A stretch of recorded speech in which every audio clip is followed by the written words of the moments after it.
the relationship between the serpent in the Garden of Eden and the idea of Satan, because there's an association there between those two ideas, and that's a very strange association too, because there's nothing in the biblical story in Genesis that indicates that the serpent is Satan.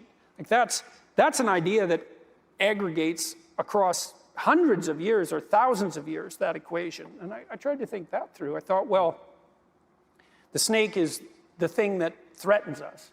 And that's true biologically. We're wired to be afraid of serpents, especially poisonous ones. And they've been in an antagonistic relationship with mammals for like 60 million years, very long time. But in some sense, the idea of Satan is, he's the ultimate in serpents.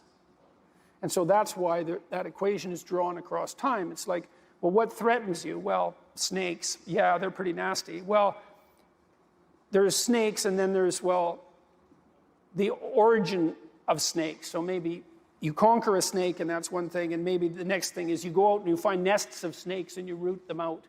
But then there's the snakes that are in the hearts of your enemies. That's a harder snake to deal with. And then there's the snake that's in your heart, and that's the hardest snake to deal with, right? And that's where the equation between the serpent and Satan comes, because the worst of all snakes is the serpent in your own heart.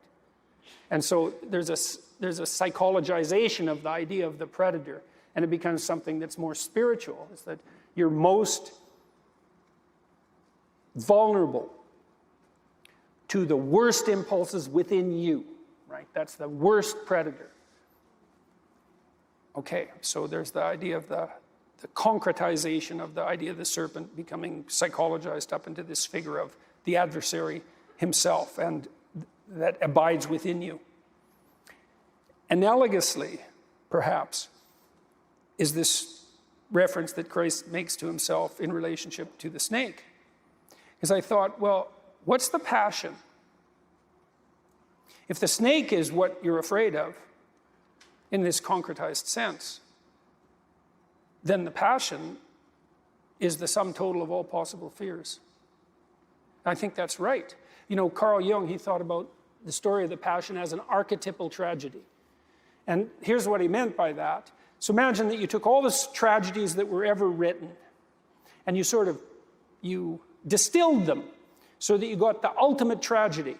Because the fact that you can identify a bunch of different stories as tragic means they have something in common, right? And so you could imagine you could pull out the central pattern of tragedy, and we could flesh out some of what that might be. Like, it's tragic when something bad happens to someone. Well, what if they deserve it?